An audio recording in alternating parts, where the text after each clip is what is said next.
Hello guys, welcome back to my YouTube channel. और आज की इस वीडियो में हम लोग बात करने वाले हैं क्लास 10 पॉलिटी का पहला चैप्टर, यानी कि सत्ता की साझेदारी, जिसको हम बोलते हैं पावर शेयरिंग, है ना, पावर ऑफ शेयरिंग। तो आपको पता होगा कि मैंने इससे पहले आपके लिए एक वीडियो बना रखी है क्लास 10 के इकोनॉमिक को रिलेटेड। आज मैं यहाँ पे पॉलिटी पढ़ा रहा हूँ, मेरा जो मन करता है मैं पढ़ाने लगता हूँ। आप लोग भी वैसे भी ज़्यादा लोग वीडियो देखते नहीं, फिर भी मैं बनाता हूँ। तो पावर शेयरिंग आज हम पढ़ेंगे, ठीक है।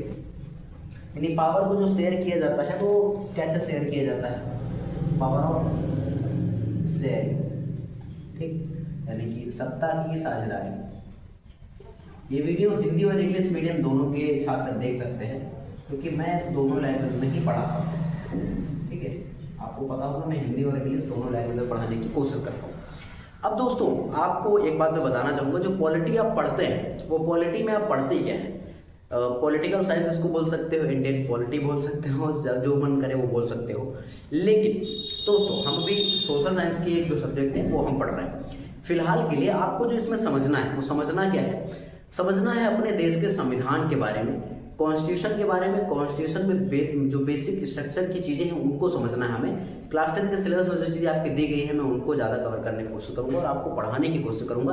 अपर लेवल पे जाने से बचूंगा, क्योंकि आपको ज़्यादा बड़ा चीज़ नहीं समझाना, छोटा मोटा समझाना जो आपके एग्जाम से रिलेवेंट हो और आपकी क्लास 10 के सिलेबस में हो। तो चलिए शुरू करते हैं। तो दोस्तों, पावर शेयरिंग का मतलब क्या होता है, सत्ता की साझेदारी का मतलब क्या है, मीन क्या है इसका। तो मतलब आप समझ सकते हो, यानी अपनी जो सत्ता है, यानी अपना जो पावर है वो शेयर करना लोगों के साथ। जैसे मान लीजिए यहाँ पे एक राजा है और राजा क्या करता है, अपनी पावर अपने मंत्रियों में शेयर करता है। छोटे छोटे उसके मंत्री हैं 4-5 और मंत्रियों में शेयर कर देता है, क्योंकि एक राजा सारे काम नहीं देख सकता है। जब राजा सारे काम नहीं देख सकता तो अपने काम किसको बांटेगा, अपने मंत्रियों को बांटता है। तो मंत्रियों में राजा क्या करता है, अपने कामों को बांटने का काम करता है। तो हमें वही समझना है, हमें क्या समझना है, हमें वही समझना है कि कैसे पावर शेयरिंग की जाती है। तो अगर हम बात करें अपने भारत में, जो पावर शेयरिंग का कॉन्सेप्ट है वो 3 लोगों के बीच में पावर शेयर किया गया है। आपको ये बात पता नहीं तो मैं आपको बता देता हूँ कि जो पावर शेयर की गई, यानी जितनी भी पावर है वो 3 लोगों के हाथ में। वो 3 लोग कौन कौन से हैं। पहला है लेजिस्लेचर, लेजिस्लेचर लिया भाई, है ना, लेजिस्लेचर। इसको बोलते हैं विधायिका। विधायिका क्या है, ठीक। विधायिका वो होती है जो हमारे लिए लॉ बनाते हैं, कानून बनाती है, हमारे लिए नियम कानून बनाती है, लॉ मेकिंग का काम करती है। हमारे लिए क्या करती है, लॉ मेकिंग का काम करती है, नियम बनाने का काम। तो नियम बनाना किसका काम है, लेजिस्लेचर का।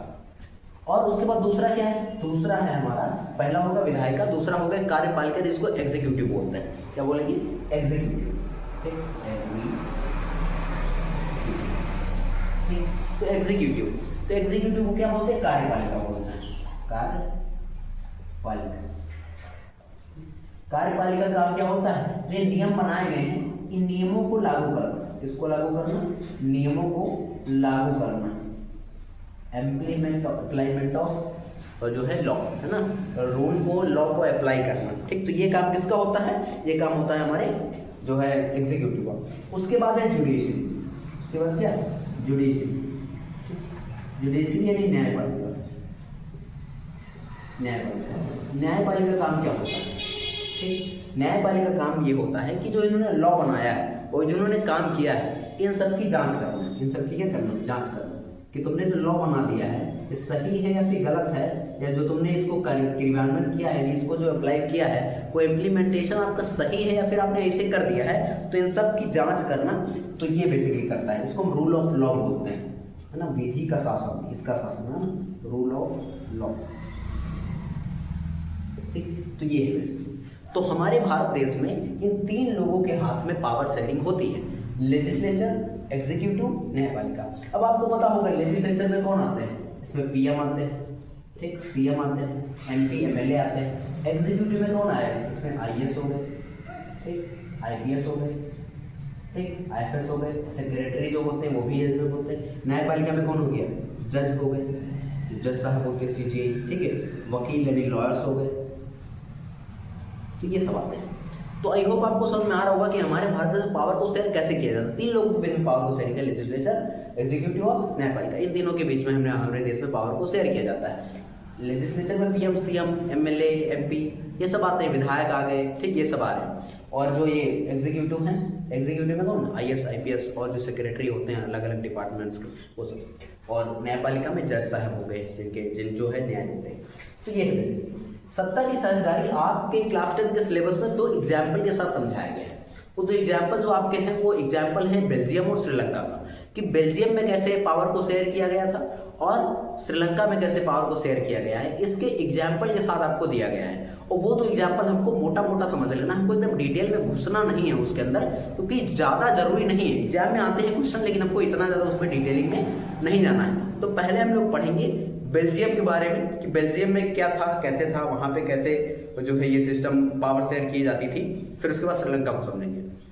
अगर हम बात करें बेल्जियम की, कि बेल्जियम में कैसे जो है पावर को शेयर किया गया था, तो वो आपको देखिए एक बात आपको ध्यान से समझना है कि आपको नोट्स सबके बनाते रहने हैं। नोट्स अगर आप बना लोगे तो आपको बाद में रिवीजन करने में बहुत आराम होगा। ठीक, तो बेल्जियम में कैसे जो है पावर शेयरिंग किया गया था ये हमें समझना है। ठीक, देखिए अगर हमें किसी भी देश की इकोनॉमी समझना है, हमें किसी देश की ज्योग्राफी समझना है, हमें किसी देश की पॉलिटी समझना है, हिस्ट्री समझना है, तो हमें उस देश की पॉपुलेशन के बारे में पढ़ना होगा, डेमोग्राफिक डिविडेंड के बारे में पढ़ना होगा, उस देश की जनसंख्या वितरण कैसा है, वहाँ पे कैसे लोग रहते हैं, क्या करते हैं, ये सब चीज़ें अगर समझ लेंगे तो उस चीज़ के बारे में, उस देश के बारे में अच्छे से पता लग जाएगा। तो हमें बेल्जियम के बारे में पता करना, वहाँ पे पावर शेयरिंग कैसे, तो हमें सबसे पहले पता करना होगा उस देश की पॉपुलेशन कैसी है, कैसे लोग रहते हैं वहाँ पे, कितने लोग रहते हैं, इस तरीके की चीज़ों को पढ़ना होगा। तो आपको पता होगा जैसे जो बेल्जियम है वो यूरोप का एक देश है। ये कहाँ का देश है, यूरोप का देश है। यूरोप एक बहुत बड़ा कॉन्टिनेंट है, जैसे हमारा भारत एशिया का एशिया में एक देश है, वैसे जो बेल्जियम है वो कहाँ का देश है, यूरोप का एक देश है। यूरोप पूरा एक कॉन्टिनेंट है, उसका ये देश है। ठीक है, और इसकी जो पॉपुलेशन, बेल्जियम की जो पॉपुलेशन है उसकी अगर हम बात करें यहाँ पे, तो बेल्जियम की पॉपुलेशन यानी जनसंख्या, ठीक है, जैसे भारत में अगर हम बात करें, भारत में जनसंख्या कैसे बताओगे, तो बताओगे हिंदू इतने हैं, मुस्लिम इतने हैं, सिख इतने हैं, या फिर आप बोल दोगे डायरेक्ट इतने लोग हैं, 143 करोड़ 150 करोड़ ऐसे आप बोल दोगे, लेकिन उसमें पता नहीं चलेगा ना कितने कौन से लोग हैं। तो वो चीज़ यहाँ पे हमें देखना है कि यहाँ पे पॉपुलेशन है तो, लेकिन लैंग्वेज के हिसाब से कैसे यहाँ पे बटे हुए हैं लोग। तो अगर हम बात करें तो टोटल पॉपुलेशन में 59% लोग जो हैं, 59% लोग ऐसे लोग हैं जो कि फ्लेमिश रीजन के माने जाते हैं। कौन से, फ्लेमिश, इस रीजन के माने जाते हैं, ऐसे रीजन के माने जाते हैं। ठीक है, फ्लेमिश रीजन के हैं। और 40% पीपल, कितने, 40% लोग जो हैं वो वोलोनियन रीजन के हैं। ठीक है, कौन से रीजन, वोलोनियन। ठीक है, इसको मैं लिख देता हूँ ऐसा, वोलोनियन रीजन के। ठीक, प्रोनाउंसिएशन में दिक्कत हो सकती है मेरे को। तो ये यहाँ पे अगर बात समझें कि जो फ्लेमिश है वो बोलते हैं डच लैंग्वेज। कौन सी लैंग्वेज बोलते हैं, डच। डच एक लैंग्वेज है जो कि यूरोप की कंट्रीज में बोला जाता है। और जो ये वेलिनियन लोग हैं, ये लोग जो बोलते हैं वो फ्रेंच लैंग्वेज बोलते हैं। कौन सी लैंग्वेज, फ्रेंच। आपको पता होगा फ्रांस एक देश है, वहाँ की लैंग्वेज है फ्रेंच। तो वहीं की जो लैंग्वेज है ये लोग बोलते हैं, जिसको हम वेलोनियन लोग बोलते हैं। मतलब प्रोनाउंसिएशन में थोड़ा दिक्कत हो सकता है, बाकी मुझे नहीं पता। ठीक है, तो जो यहाँ के लोग हैं, ध्यान से समझिएगा कि जो वेलोनियन के लोग हैं, ये लोग जो यहाँ की कैपिटल है, बेल्जियम की जो कैपिटल है, कैपिटल क्या है, ब्रुसेल इसकी कैपिटल है। ठीक, यहाँ तो मैं इधर लिख देता हूँ, ब्रुसेल। ठीक है, ब्रुसेल। ठीक, तो ब्रुसेल जो इसकी कैपिटल है, उस कैपिटल में जितने भी अमीर लोग रहते हैं वो रहते हैं। ठीक, अमीर कौन लोग हैं, ये लोग हैं जो वोलोनियन रीजन के, जो फ्रेंच बोलते हैं, वही सबसे ज़्यादा अमीर हैं। और वही कहाँ रहते हैं, जो ब्रुसेल है, यानी कि ब्रुसेल कहाँ की कैपिटल है, बेल्जियम की कैपिटल है, वहाँ पे लोग रहते हैं। अब समझने लायक बात यह है, इन्हीं के पास ज़्यादातर पावर है, यानी शक्ति सबसे ज़्यादा किसके पास है, इन्हीं के पास है। पावर है, साथ में रिच है, गवर्नमेंट जॉब्स वगैरह में, तो ये सब बहुत अमीर हैं, साथ में पावरफुल मैन हैं। तो होता क्या है कि आपको एक बात याद रखनी है, जहां पर बहुसंख्यक लोग दबे हुए होंगे और अल्पसंख्यक लोग शक्ति में होंगे, वहां पे क्रांतियां होती। वहां पे अगर पावर सही लोगों में बटा नहीं है, यानी पावर सबके पास नहीं है, तो वहां पे विवाद होते हैं, वहां पे दिक्कतें पैदा होती हैं, वहां पे प्रॉब्लम्स क्रिएट होगी, तो वहां पे युद्ध होंगे, लड़ाइयां होंगी। ये आज नहीं, इत्यादि से चला आ रहा है, जब से मतलब इस धरती का निर्माण हो तब से ही होता आ रहा है कि जिसके पास पावर कम है वो चाहता है कि हमारे पास पावर ज़्यादा हो। आप भी हैं तो आप भी चाहते हैं कि आपके पास पावर ज़्यादा हो, ताकि आप ज़्यादा से ज़्यादा उन पावर्स का फ़ायदा उठा सकें। समझ पा रहे हो कि नहीं मेरी बातों को? तो यहाँ पे आपको समझना ये है कि जो वोलिनियन लोग हैं, जो फ्रेंच बोलने वाले लोग हैं, उनके पास पावर रिच है। तो यहाँ पे जो फ्लैमिश लोग हैं, जो डच लैंग्वेज बोलते हैं, इनके बीच में टेंशन उत्पन्न होती है। इनके बीच में क्या है? टेंशन उत्पन्न होती है। अब टेंशन क्या उत्पन्न होती है कि इन लोगों को चाहिए मतलब हमारे पास भी पावर हो, हमारे पास भी क्या हो, हमारे पास भी जो है अमीर लोग हो, हम भी हो, हमारे पास भी गवर्नमेंट जॉब हो, तो ये लोग चाहते हैं। तो अब यहाँ पे ये प्रॉब्लम है। अब इसका सोल्यूशन क्या होगा? समझदारी यहाँ पे क्या निभाई बेल्जियम के लोगों में, वो हमें समझना है। एग्जाम में इससे क्वेश्चन आपके बनता है और हर बार बना है, कई बार तो बहुत लंबे लंबे क्वेश्चन 6 नंबर के बनते हैं। तो उनमें आपको याद रखना है ये सारी लैंग्वेज, लिखना है इसको लैंग्वेज में कि बेल्जियम यूरोप का एक देश है जहाँ पर बहुसंख्यक जो है, यहाँ पे जहाँ पे ज़्यादा 40% लोग वोलिनियन रीजन के नहीं है ना, क्षेत्र के बोल सकते हो, जहाँ पे ये लोग फ्रेंच लैंग्वेज बोलते हैं। उसके बाद दूसरे तथा 59% लोग फ्लेमिश रीजन क्षेत्र के हैं जो डच लैंग्वेज बोलते हैं। ऐसे आपको लिखना होगा उसमें जब आपके एग्जाम में क्वेश्चन आएगा। मैं आपको एग्जाम के क्वेश्चंस भी PDF दे दूंगा, आप उनको क्वेश्चंस भी अटेम्प्ट कर सकते हो, लिख सकते हो। तो फिलहाल के लिए अब ये जो प्रॉब्लम थी वो 1950 से लेकर 1960 तक, 1950 से लेकर 1960 तक ये प्रॉब्लम वहाँ पे थी। ठीक, उस समय ये प्रॉब्लम थी। तो इसका सोल्यूशन क्या निकाला यहाँ के लोगों ने? यहाँ के लोगों ने इसका सोल्यूशन क्या निकाला कि पार्टिसिपेशन इनका भी मजबूत करेंगे, पावर को शेयर करेंगे। पावर इनके बीच में शेयर होगा, इनके और इनके बीच में पावर को शेयर किया जाएगा और बराबर शेयर किया जाएगा। इनकी पॉपुलेशन ज़्यादा तो इनको पावर ज़्यादा मिलनी चाहिए, और इनके पास मतलब पॉपुलेशन कम है तो इनकी थोड़ा पावर कम होनी चाहिए, या फिर बराबर इक्वलिटी होनी चाहिए। इस तरीके से यहाँ पे चीज़ें की थी। अब देखिए यहाँ पे क्या क्या किया, मैं आपको बता देता हूँ। यहाँ पे लिख देते हैं, इसी का सोल्यूशन बोल दो यहाँ पे, या फिर समझदारी बोल सकते हो, है ना, समझदारी, या फिर बोल सकते हो सोल्यूशन। तो दोनों चीजें आप यहाँ पे लिख सकते हो। तो यहाँ पे मैं सोल्यूशन लिख देता हूँ, आप यहाँ पे इसको समझदारी लिख दीजिए। ठीक, अब एग्जाम में आपको यही चीज लिख के आनी होती है। ठीक है, तो समझदारी इन लोगों ने क्या किया, बेल्जियम के लोगों ने। तो बेल्जियम के लोगों ने यहाँ पे क्या किया कि जो डच और फ्रेंच है, इन लोगों में ध्यान से सुनिएगा, डच लोग मतलब डच बोलने वाले लोग और जो फ्रेंच बोलने वाले लोग। अब इसको मैं हिंदी में लिखूँ, इससे क्या मतलब, डच मतलब डच, फ्रेंच मतलब फ्रेंच, दोनों बातें की। तो डच और जो फ्रेंच बोलने वाले लोग हैं, इनमें जो मिनिस्टर्स हैं, इनमें जो नेता लोग हैं, मिनिस्टर, ठीक, इन लोगों की संख्या को इक्वली कर दिए। इन दोनों के जो रिप्रेजेंटेटिव होंगे वो बराबर होंगे, किसी के ना कम होंगे ना किसी के ज्यादा होंगे। ये बात यहाँ पे पहली बात की गई। दूसरा काम यहाँ पे क्या किया, मैं इधर ही होके बता देता हूँ भाई। ठीक है, दूसरा काम यहाँ पे क्या किया गया, तो दूसरा काम यहाँ पे किया गया कि पावर का डिवीजन किया गया। पावर को क्या किया गया, बांटा गया, पावर का डिवीजन किया गया। पावर किसके बीच में बांटी गई, इन दोनों के बीच में पावर का डिवीजन किया गया। पावर का डिवीजन क्यों किया गया, ताकि लोग सही से रह सके, लड़ाई दंगा ना हो, ये सारी चीजें ना हो। तो पावर को शेयर किया गया दो चीजों के बीच में, हो गया स्टेट, ठीक, और दूसरा हो गया सेंटर। सेंटर होता जो PM हो गया वो सेंटर हो गया, स्टेट मतलब CM हो गए। तो ये बेसिकली पावर को डिवीजन किया गया। और यहाँ पे क्या किया गया, यहाँ पे जो ब्रुसेल कैपिटल थी, इस कैपिटल में, ब्रुसेल जो हमारी कैपिटल है, कहाँ की कैपिटल है, बेल्जियम की। ब्रुसेल जो कैपिटल है बेल्जियम की, उसमें जो रिप्रेजेंटेटिव की संख्या है, प्रतिनिधित्व,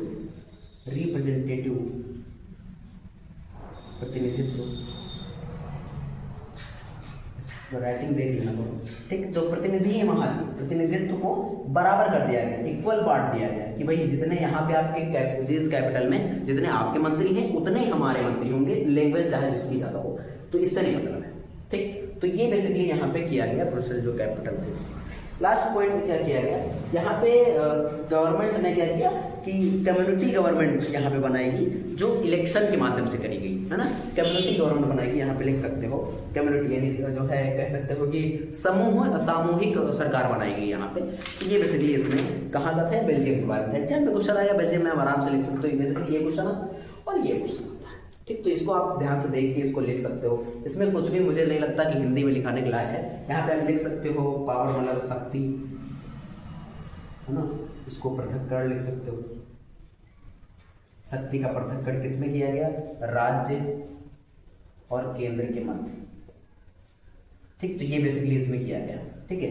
और इसमें कुछ प्रतिनिधित्व तो ब्रुसेल तो कैपिटल इक्वल होता समान। तो ये बेसिकली यहाँ पे किया गया था। आई होप आपको समझ में आया होगा कि बेल्जियम में कैसे सिस्टम किया गया। अब आगे जो हम बात करेंगे वो श्रीलंका में क्या पैटर्न था, वो हमें समझना है। कि हम लोग समझते हैं श्रीलंका, ठीक है, कि श्रीलंका में जो है क्या किया गया। श्रीलंका का कैसे जो है वहाँ का एग्जाम्पल क्या है, तो एग्जाम में इससे भी क्वेश्चन पूछेंगे कि श्रीलंका में क्या चीज़ हुआ। ठीक है, तो श्रीलंका में अगर हम समझने की कोशिश करें कि वहाँ वैसे भी हम जैसे वहाँ का समझा वैसे यहाँ पर भी समझेंगे कि श्रीलंका में कैसे पॉपुलेशन का डिवीजन था, तो वो बेसिकली हमें समझना है। ठीक है, तो श्रीलंका में अगर हम बात करें तो 3 तरीके के लोग यहाँ पर रहते हैं। बेसिकली मेन तो 2 ही तरीके थे, उसको 3 में हम डिवाइड कर लेते हैं। ठीक है, पहला जो है वो है सिंघल। ठीक है, सिंघल लोग रहते हैं, सिंघल बोल देते हो। ठीक है, ठीक, तो सिंघल लोग रहते हैं ये लोग। ठीक, ये यहाँ पे बोलते हैं कि मूल निवासी है, सिंगल ग्रुप। ठीक है, तो ये लोग यहाँ के मूल निवासी हैं। इनकी जो संख्या है वहाँ पे श्रीलंका में वो है 74%।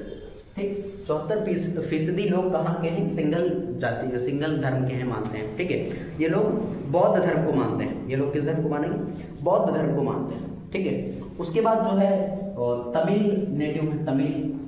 ठीक, ये तमिल कहाँ के हैं, श्रीलंका के तमिल है। ठीक है, तमिल नेटिव इनको हम बोल देते हैं, ये तमिल बोलने वाले लोग हैं, तमिल नेटिव। ठीक, और कुछ वहाँ पे इंडियन तमिल यानी भारतीय तमिल। ठीक, Indian Tamil, Indian Tamil group. ठीक, ये तो कुछ इंडियन तमिल ग्रुप है। तो यहाँ पे तमिल मानते हैं हम लोग कि इतने % ये लोग हैं और कुछ % ये लोग हैं, कुछ % लोग हैं। मेजोरिटी पीपल कौन से लोग, ये पीपल है, यानी 74%। और जो हर चीज़ में डोमिनेट करते हैं वो भी यही, यानी जो भी हो गया, शिक्षा हो गया, स्वास्थ्य हो गया, मतलब जो भी नीति नियम बनेंगे वो सब इन्हीं लोगों के लिए बनेंगे। इन लोगों को उनसे वंचित रखा जाएगा। अब मैंने आपको एक बात अभी बताई कि जब भी कहीं पर किन्हीं को पावर नहीं मिलती है तो लोग तिल मिलाते हैं, लोगों को दिक्कत होती है, प्रॉब्लम जब होती है तो लोग उसके खिलाफ आवाज़ उठाते हैं। जब लोग आवाज़ उठाते हैं तो उनसे प्रॉब्लम्स होती हैं, वॉर होते हैं, लड़ाइयाँ होती हैं, युद्ध होते हैं। तो यही है बेसिकली। ठीक है, अब यहाँ पे जो ये 74% लोग हैं, 74% लोग बौद्ध हैं, हिंदू मुस्लिम हैं, ये सब लोग, लेकिन जो तमिल ग्रुप के लोग हैं, तमिल है, तो ये इन लोगों को बहुत दिक्कत होती है क्योंकि हमारे पास पावर ही नहीं, हमारे पास कुछ है ही नहीं भाई। 36% है, 26% लोग हैं, 26% है ना। 26% कोई कम नहीं होता नंबर, बहुत ज़्यादा है 20%, 26%। तो इतने लोग हैं यहाँ पे, इनको जो है शक्ति मिलनी चाहिए, पावर मिलनी चाहिए हर चीज़ में, नहीं होता है। तो यहाँ पे जब भी कभी इलेक्शन होते हैं, यहाँ पे जब भी क्या होता है, इलेक्शंस होते हैं, तो इलेक्शन में हमेशा यही ग्रुप खड़ा होता है और ये ग्रुप नहीं खड़े किए जाते हैं लोग। ठीक, तो ये ग्रुप नहीं खड़े कर दिए जाते और यही लोग हमेशा यहाँ पे क्या होता है, यही लोग यहाँ पे डोमिनेट करते हैं। साथ में सुप्रीम, यही लोग सुप्रीम मतलब समझ तो सर्वोच्च, सर्वोच्च है ना, सर्वोच्चता इन्हीं की है, यानी सबसे आगे कौन होगा, सिंगल। तो ये लोग है बेसिकली, है ना। यहाँ पे इन्हीं की सुप्रीमेसी चलती है।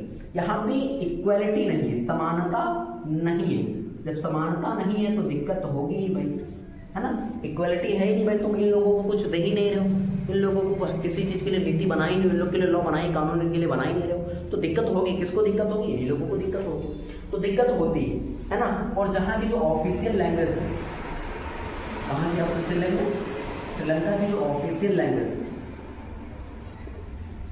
ठीक, ऑफिशियल लैंग्वेज वो यही, ठीक, सिंगली। तो ये भी दिक्कत है ना, क्योंकि इनकी ऑफिशियल लैंग्वेज है, ठीक है। और जो इनका जो कॉन्स्टिट्यूशन है, संविधान, कॉन्स्टिट्यूशन, ठीक, वो भी इन्हीं लोगों ने बनाया, वो इन्हीं लोगों ने अपने तरीके से बनाया, ठीक है।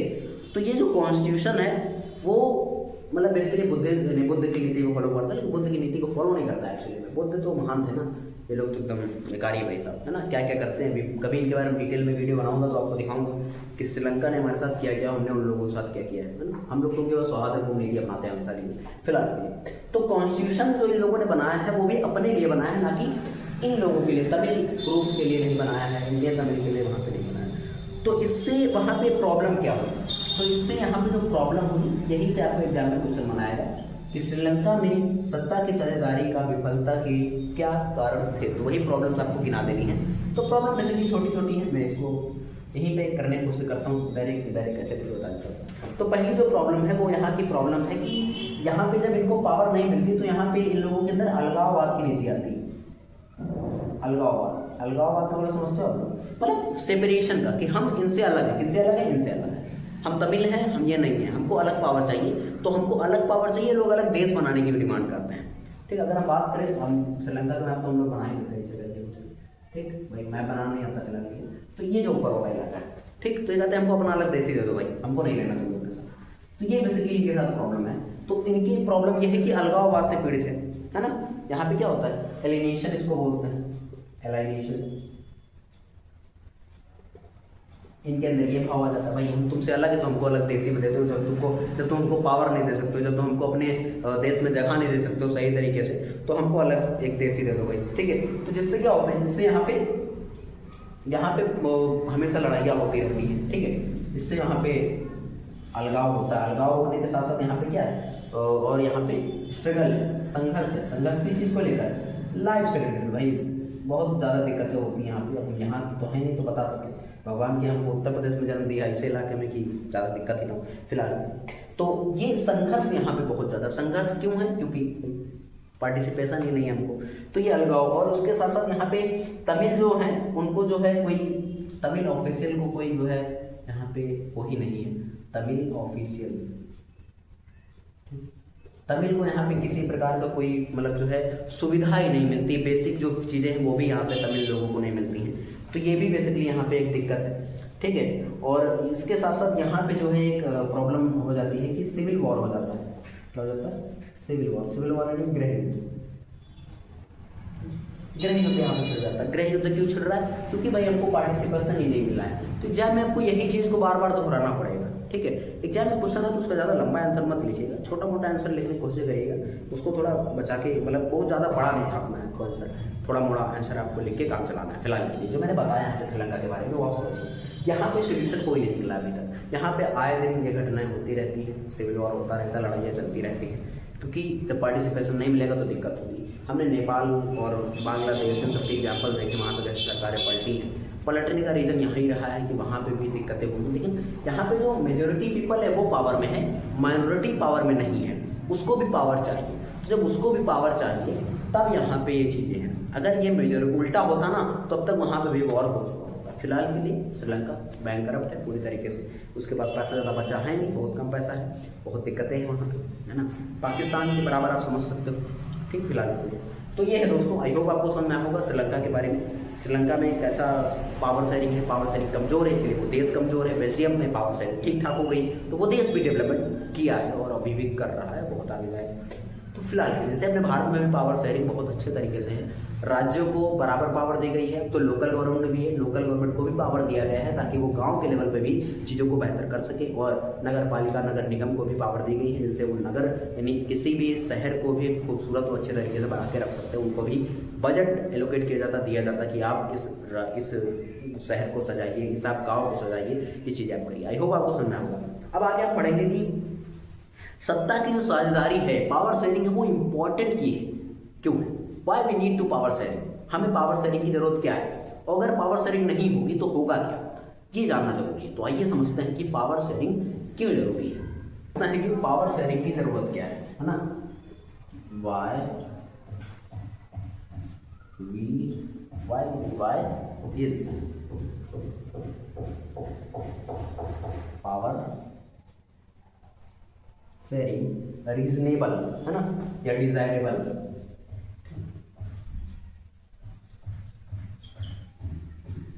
ठीक है, डिजायरेबल मतलब पावर शेयरिंग क्यों जरूरी है भाई साहब, है पावर शेयरिंग क्यों जरूरी है, हमें इसकी जरूरत क्या है, और अगर जरूरत है तो क्यों, वो समझते हैं।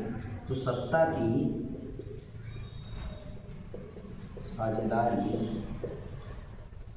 क्यों जरूरी है। तो क्या इस भरी सभा में कोई ऐसा छात्र है जो मुझे बता सके कि पावर शेयरिंग क्यों जरूरी है? नहीं है ना, मुझे पहले से पता है, इसीलिए तो मैं पूछता हूँ, किसी को नहीं पता तभी तो मैं पूछता हूँ। तो पावर शेयरिंग क्यों जरूरी है, एग्जाम में क्वेश्चन आए ना तो लिख देना है ना। तो 5 पॉइंट इसके गिना के मैं लिखाता हूँ, 5 से 6 पॉइंट आप लिख लीजिए, जो आपके काम है वो एग्जाम में चेक कीजिएगा।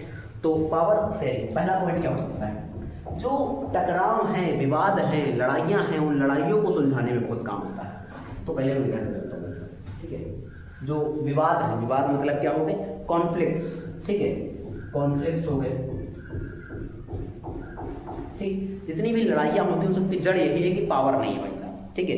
तो कॉन्फ्लिक्ट की जो गुंजाइश है उसको कम करना, ठीक, इसको मैं लिख ही देता हूँ सर, कॉन्फ्लिक्ट को रिड्यूस करना, ठीक, विवाद को कम करना, ठीक, विवाद न हो इसके लिए हमें पावर शेयरिंग करनी पड़ती। थोड़ा इधर में कर लेता हूँ गाइस, ठीक। तो पावर शेयरिंग बहुत जरूरी होती है, पावर शेयरिंग क्या है, बहुत जरूरी होती है। ये पावर शेयरिंग से ही लोगों में विवाद कम होता है, किन के बीच में, लोगों के बीच में, लोगों के बीच, ग्रुप ऑफ पीपल, ठीक, लोगों के बीच में पावर क्या होगा, कम होगा, है ना। लोगों के बीच में पावर क्या है, लोगों के बीच में विवाद कम होंगे यदि किसी क्षेत्र में हमने सत्ता की साझेदारी सही तरीके से कर रखी है। तो ये बेसिकली है, ठीक। अगर कॉन्फ्लिक्ट नहीं होंगे तो वहां पे क्या नहीं होगा, लड़ाइयाँ नहीं होंगी, दंगे नहीं होंगे, युद्ध नहीं होंगे, ये सारी चीजें नहीं होती हैं, वायलेंट नहीं होंगे लोग, लोग क्या होंगे, वायलेंट यानी हिंसा नहीं करेंगे, समझे कि नहीं भैया लोगन। तो ये है बेसिकली, ठीक है। और उसके साथ साथ एक और चीज होगी जो कि पॉलिटिकल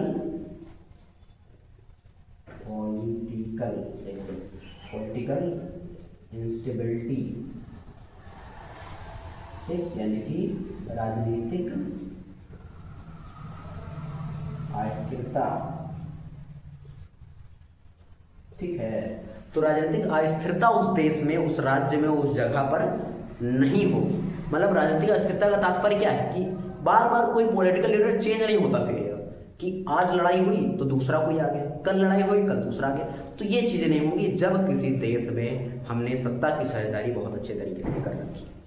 दैट्स क्लियर, आगे बढ़ते हैं। तो ये पहला पॉइंट हो गया। दूसरा पॉइंट क्या है, दूसरा पॉइंट है ये जो चीज है वो डेमोक्रेसी के लिए बहुत अच्छा है, गुड फॉर डेमोक्रेसी,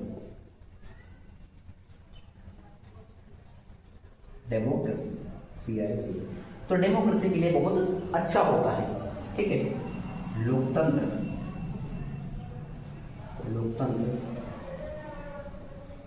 के लिए अच्छा, ठीक, लोकतंत्र के लिए बहुत अच्छा होता है, ठीक है। लोकतंत्र के लिए अच्छा क्यों भाई साहब, है ना। जब ये चीज कहीं पे होगी, सत्ता की साझेदारी अच्छे तरीके से होगी, तो वहां पे लोगों का जो पार्टिसिपेशन है, भागीदारी है, वो बहुत अच्छे तरीके से बढ़ेगी। पार्टिसिपेशन ऑफ पीपल, ठीक, पार्टिसिपेशन यानी भागीदारी, किसकी भागीदारी, लोगों की भागीदारी बहुत बढ़ेगी, हमने कि नहीं।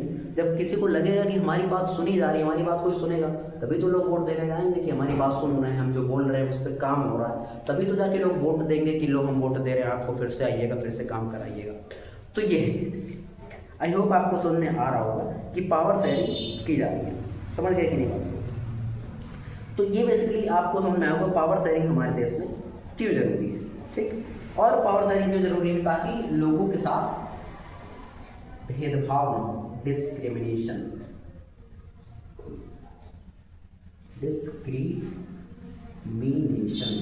स्पेलिंग तो भैया थोड़ा ध्यान देना पड़ता है।